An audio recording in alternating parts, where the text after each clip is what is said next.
A little over 6 months ago, to celebrate Disneyland being reopened for 6 months, I set out to do an entire lap around the Disneyland resort, and along the way, documenting all of the pieces of Walt's original Magic Kingdom that hadn't reopened.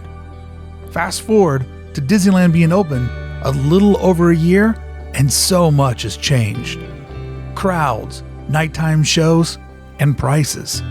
And I thought it was time again to take that lap, remembering everything that we lost over the 440-day break of a world with no Disneyland. It's time to document the 1-year mark of everything that hasn't reopened and everything that slipped into forgotten Disneyland. Greetings, fellow citizens of Disneyland. Brickey here with an update on forgotten Disneyland.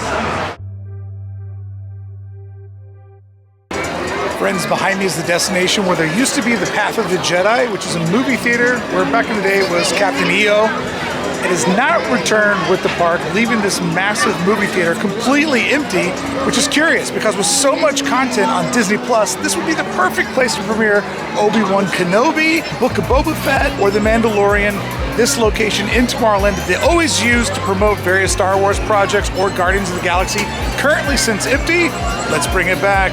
Now it is currently being used as a photo op, but this is a very sizable theater inside the heart of Tomorrowland, and it would be nice to see it actually be in a part of things. A great spot to go away and to get out of the sun, catch some AC, and maybe see a sneak peek of first 2 minutes or a half an episode of something new coming to the big screen or the small screen over at Disney Plus. With Disney working so hard on Disney Plus and trying to create that synergy, it only makes sense that this theater would come back online sooner than later. Do you remember this little merch store located inside of Tomorrowland where you could get Star Wars inspired and sometimes even Marvel inspired items? Well, for whatever reason, it's decided not to come back. And across from it, probably the largest thing in Tomorrowland not to come back online, Launch Bay. The loudest thing ever, the wheels of a Disneyland custodian. Launch Bay is a massive opportunity for Disneyland to cash in on the internet craze, the social media photos that everybody wants. Create a huge round space where people can go in and go around in the circle and get as many photos with characters as possible. When Disney was first attempting to put Marvel and Star Wars in the park, this was the location for it. As I said, with the movie theater that's currently empty where Captain EO used to play, Launch Bay is another huge opportunity to cash in on bringing some of that Disney Plus content over inside of the park. It's big, it's indoors, it has ice cold AC. Keeping Launch Bay close to me is a huge opportunity that Disney's missing out on, to have a massive indoor facility where people can go around and get as many photos taken at once. That could even, dare I say, be an upcharge. Now, another part of Disneyland that has not reopened is the People Mover. It's never coming back. I can't even go through with the bit. It's so depressing. This massive track that goes up and down Tomorrowland for an attraction that's never coming back. Why do you tease us like this? Why do you tease us? One of my all-time favorite little details of the park is this nighttime show that happens right here, and what I refer to as the Toilet Water Blue Lagoon. It's maybe dyed a little bit too blue and it looks like 10,000 flushes or 2,000 flushes, whatever it is. Nonetheless, this is one of my favorite nighttime shows. You can walk around here with somebody that preferably doesn't know that it's going to happen, and then all of a sudden when the show takes off and the water illuminates and they play music and everything happens around you, it is solid Disney magic, dare I say solid date night at Disney magic. Unfortunately though, this show hasn't come back online as far as I'm aware of. I do know that the bushes light up sometimes in the evening, but as far as playing the music and giving the whole immersive show, currently it's not happening. I really wish this would come back because it's one of those little surprise things that most people probably don't even know that it's going to happen, and then it does. And that's when Disney is its best.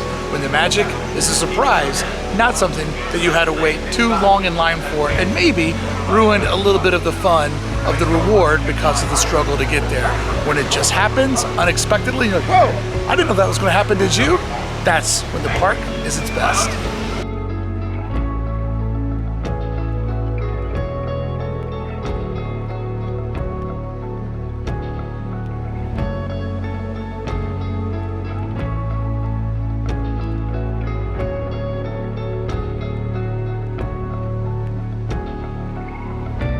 Now this one, I'm pretty sure the photo opportunity has not opened back up. I know that half of Bibbidi Boppity Boutique is going, and I know half of it's not. So don't exactly quote me on this one, but I'm pretty sure that this photo opportunity is not completely going yet, even though that the store just recently opened not too long ago. What an amazing, magical memory to see your little one decked out as a prince or princess and sitting in this stagecoach. Man, what a memory to look back on. Okay, I just spoke to a very polite cast member that said the photo opportunity has not returned yet, so the rope is as close as you can get to getting that perfect Disneyland princess pic. But hey, I look pretty good from here. One of the reasons why I would prefer to see things, even like this photo area, stay open is because at least when the business is open, it stays active. And when businesses close, you have no idea how the guests are going to use the spaces. So it'd be cool to see the photographic art studio come back online, even though now paying for photos kind of feels a little bit redundant with everybody having amazing cameras in their pockets. But hey, Disney loves merch. Why not make it an exit through the gift shop?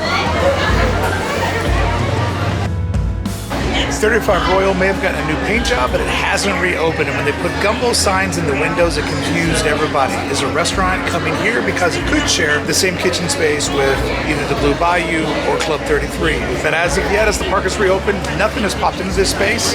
Not the retail that it used to be, and not the promise of Gumbo to come to the future.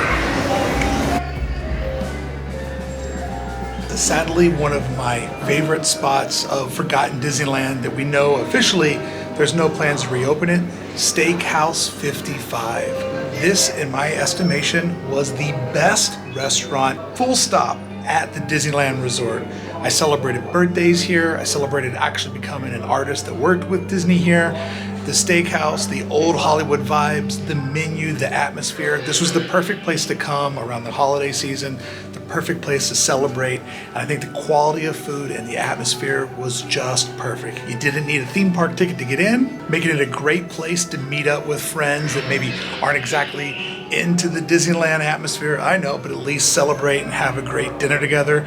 Steakhouse 55 was one of my favorite parts of the resort, and I was crushed when I learned that it would not be reopening when Disneyland did. Old photos of Walt Disney and Shirley Temple and the gang, it just had such great vibes. Kind of felt like Carthay Circle was inspired by it or vice versa, but this is a very sad part of the resort to go away.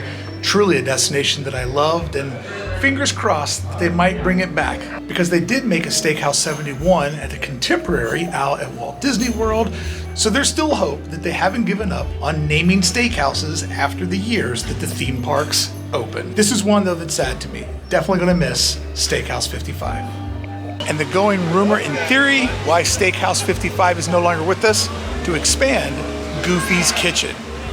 Which I understand Goofy's Kitchen does provide an amazing service for families who want to get those intimate moments with the characters and their little ones and get some of those photos like the ones that are happening behind me.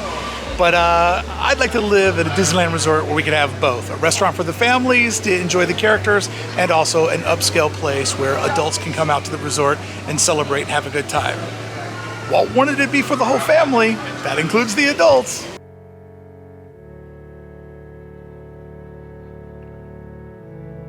Friends, one of the things that has gone away is the Disneyland Kennel Club. This was an area where you could drop off your four-legged friend for the day.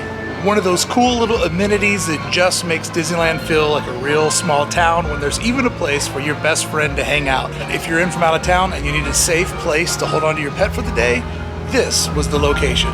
These days, you see more and more dogs in the park. I feel like we're just seconds away from that getting cracked down on a little bit more.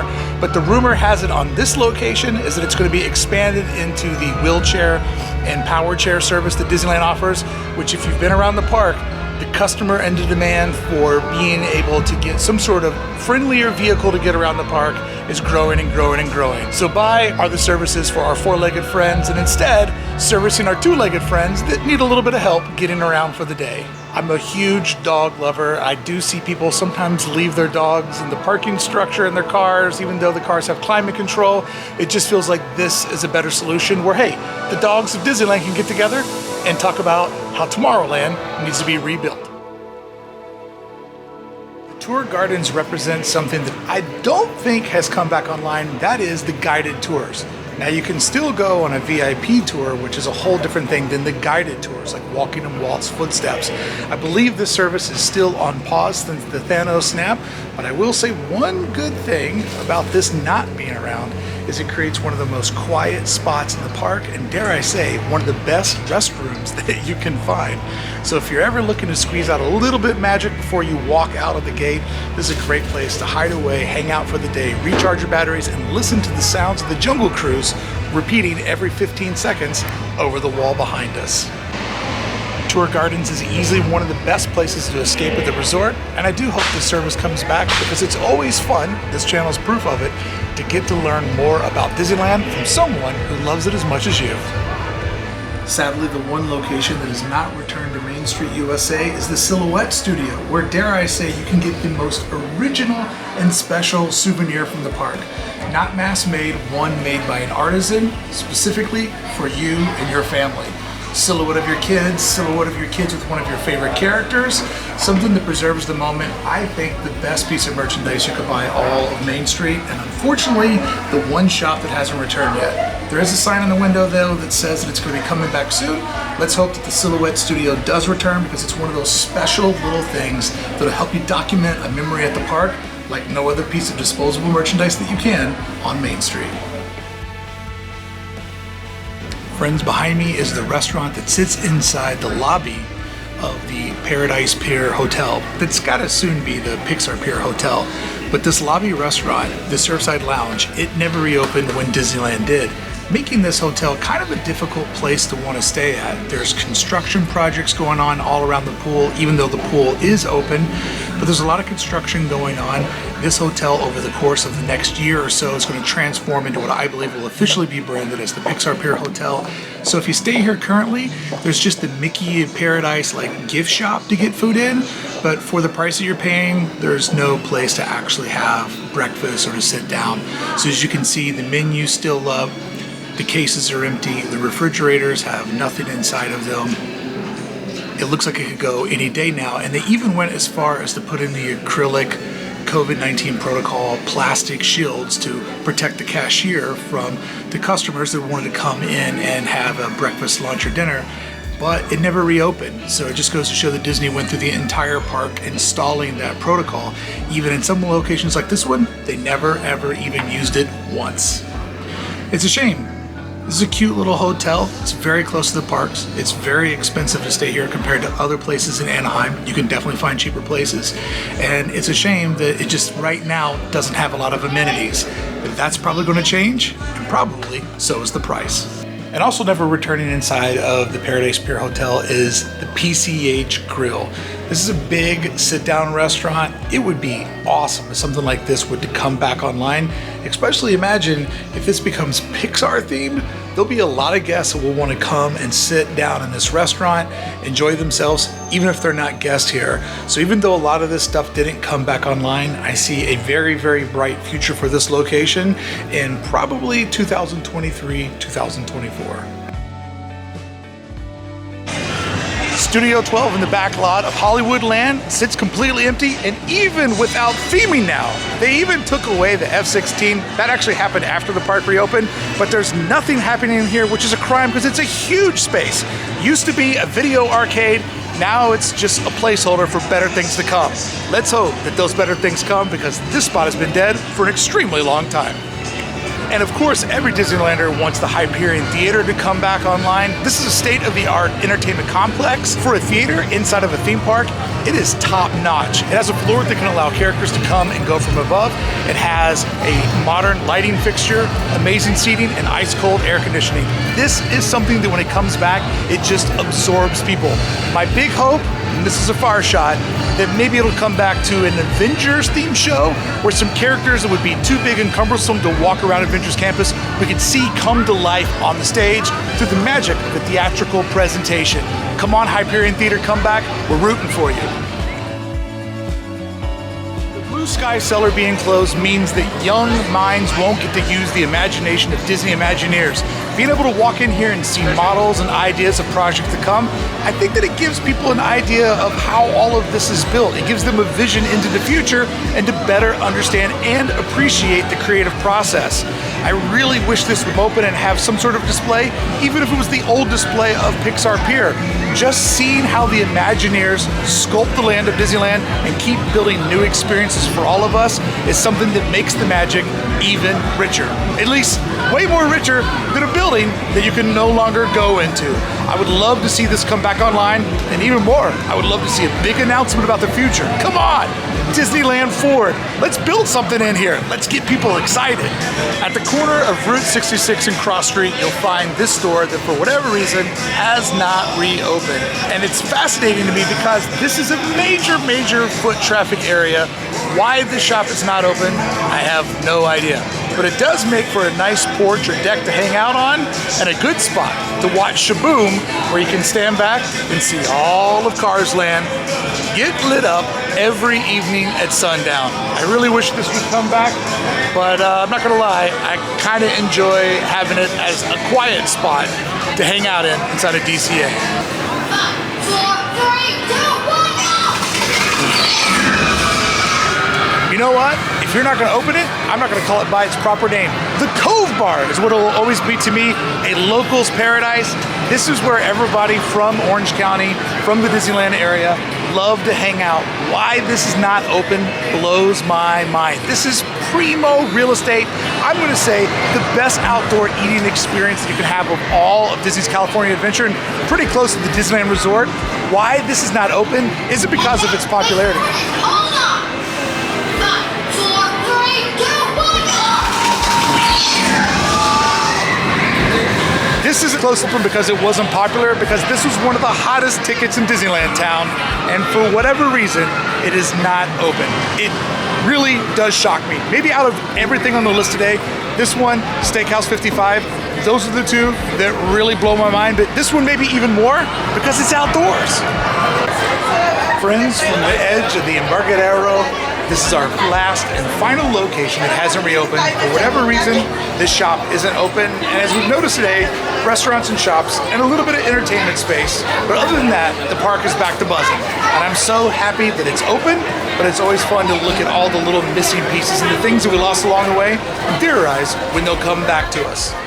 All of these locations may be on pause in the process of corporate rebooting, reprogramming, or restaffing. And even though they may all be closed, in the memories of the hearts of the citizens of Disneyland, they'll never, ever fully be forgotten Disneyland. Because after all, how can it be forgotten when we each still have all of our memories? Birthdays, anniversaries, friends in from out of town, memories of the good times with the ones that we all love the most. Friends, it's only forgotten if we are the ones who forget.